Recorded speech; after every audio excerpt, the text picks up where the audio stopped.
ही park में मौजूद है और हमारे साथ कुछ युवा जुड़ गए हैं। हम बात करेंगे चुनाव पे और ख़ास तौर पे युवा हैं तो रोज़गार पे बात होगी, विकास पे बात होगी। क्या कहना चाहते हैं? आपको सबसे पहला सवाल कि क्या लगता है आपको मुख्यमंत्री कौन बन रहे हैं इस बार 2022 चुनाव? 2022 में मुख्यमंत्री तो इसका तो खैर पता नहीं, लेकिन हमारे जो चक्राता विधानसभा में चुनाव हो रहा है तो वहाँ जो है काफ़ी नाइंसाफ़ी हो रही है, क्योंकि वहाँ जो है कोई एक कैंडिडेट अच्छी तरह से उभर कर नहीं आ पा रहा है।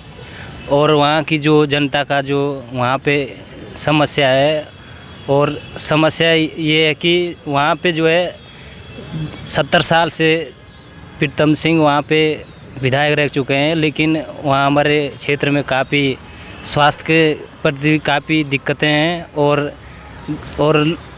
जो हमारे क्षेत्र में मज़दूर लोग हैं और जो हमारे कम कास्ट के लोग हैं, उनको जो है चुनाव में जो है 500 रुपये देकर जो है उन्हें ठग दिया जाता है। और ना उन्हें कोई 5 साल तक पूछता है, ना कोई फिर उनको देखभाल करता है। और ना हमारे साइड जो है कोई स्कूल की काफ़ी समस्या है। लोग पलायन तभी हो रहे हैं जब हमारे क्षेत्र में जो है सुविधाएं नहीं हैं, और हमारे गांव से सभी लोग पलायन हो रहे हैं और वहाँ पर सुविधाओं का काफ़ी मतलब सुविधाएं नहीं है। तो इतना ही कहेंगे। मैं चाहूँगा, आपका कहना है कि दलितों का वोट जो है वह 500 रुपये में ख़रीदा जा रहा है, और आपने यह भी कहा कि विरासत की एक परंपरा चली आ रही है। सीट जो है वह एक तरह से कह सकते हैं कि राजतंत्र वाला कहानी आपके क्षेत्र में देखने को मिला है। भाई साहब, आपको क्या लगता है कि रोज़गार की जो समस्या है वो आने वाले 5 साल में कैसी रहेगी, या आप पहले इस पर दृष्टि डालें और इस पर रोशनी डालें कि किसकी सरकार बनेगी, और आप सरकार से क्या उम्मीद रखते हैं आने वाले समय? देखिए, आने वाली सरकार में हमारी यही उम्मीद होगी कि कुछ रोज़गार के लिए काम करें, क्योंकि विगत जो यहाँ सरकार रही है उन्होंने कुछ शुरू के 4 साल में तो कोई खास बेरोज़गार के लिए काम करा नहीं। अभी लास्ट में अभी हमारे जो मुख्यमंत्री बने हैं धामी जी, तो उन्होंने थोड़ा विज्ञप्ति निकाली है, उसमें भी कोई अभी फाइनल नहीं है कि क्या उनका उसमें रुक है कि फाइनल रूप देते हैं। कई कोर्ट में लंबित रहती है भर्तियाँ हैं, पर एटलीस्ट निकाली तो है भर्तियाँ हैं। बाकी हमारे चक्रोता विधानसभा की अगर इंडिविजुअल बात करें तो वहाँ पे तो विकास के नाम पे बहुत बुरा हाल है।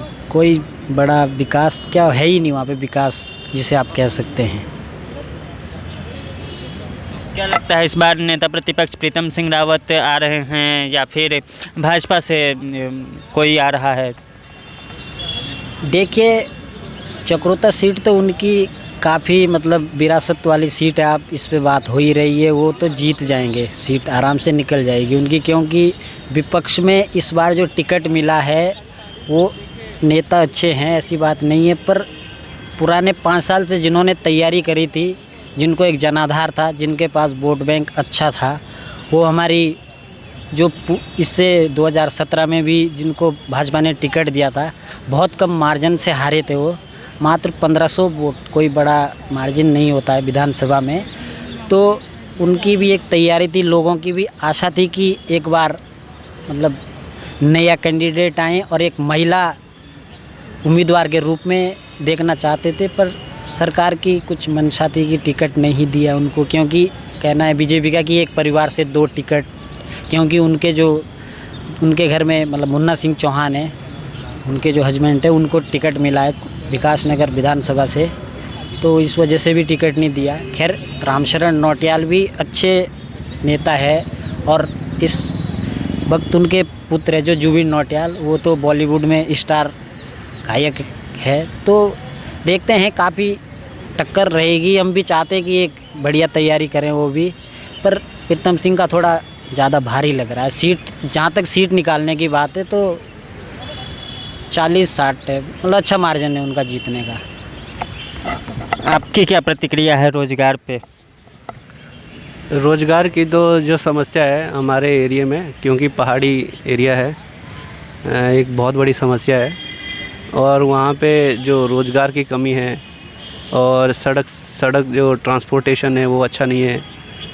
बाकी उसकी वजह से जो युवा हैं वहाँ के, उनको पलायन ही करना पड़ता है नीचे प्लेन्स एरिया में, दिल्ली में हो गया, देहरादून में हो गया, या फिर हमारा ये लोकल एरिया है विकास नगर, वहाँ आना पड़ता है।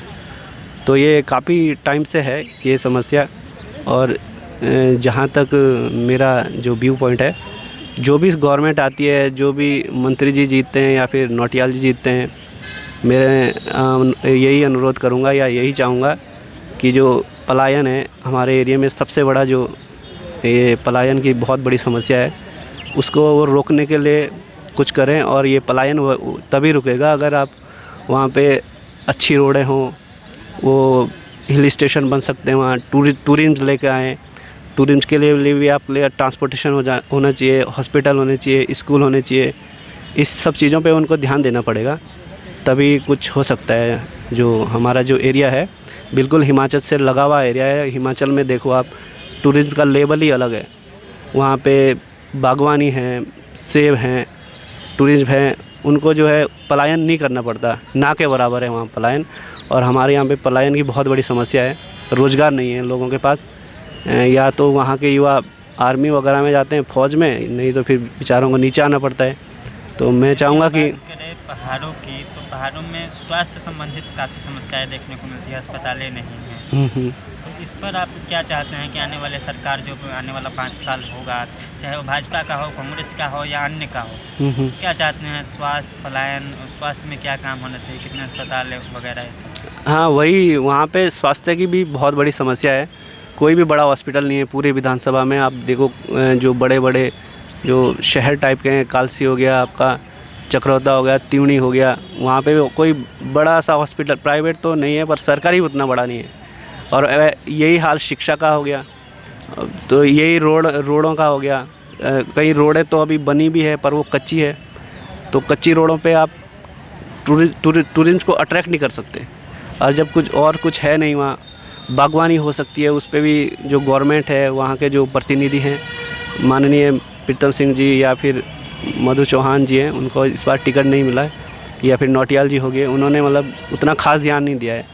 तो हम यही उम्मीद करते हैं कि ये लोग जो है, जो वहाँ के लोग हैं, कुछ ऐसा करें कि वहाँ के लोगों को पलायन ना करना पड़े। क्योंकि जब आदमी दूसरी जगह जाता है ना, तो वो क्या है कि कुछ होता है ना, एक पराया सा फील करता है। आप चाहे कहीं भी जाओ, अपने यहाँ रोज़गार मिले तो एक अच्छा लगता है। तो मैं यही चाहूँगा कि ये लोग इस बारे में कुछ ज़रूर सोचें कि पहाड़ का जो युवा है वो नीचे ना आए, तो वहाँ कुछ करे तो बहुत अच्छा लगेगा सभी को, हमको भी। जिए तो अपने गलियों में गुलमोहर की तले और मरे तो गैर की गलियों में गुलमोहर के लिए। बात वही है कि अपने घर की मिट्टी सोना के बराबर होता है, और पलायन लोग नहीं करना चाहते हैं, इसलिए कि अपने घर में जो, यदि आप अपने घर में रोज़गार मिल जाए, अपने राज्य में रोज़गार मिल जाए, अपने शहर में रोज़गार मिल जाए, तो युवाओं को पलायन ना करना पड़े। यह बहुत बड़ी बात है और बहुत बड़ी सवाल है। आखिर कब तक इस सवाल का जवाब मिलेगा और आने वाली सरकार क्या करेगी, किन किन मुद्दों पर चुनाव लड़ेगी और कैसे अपना परचम बुलंद करेगी, यह देखना है। और 10 मार्च ज़्यादा दूर नहीं।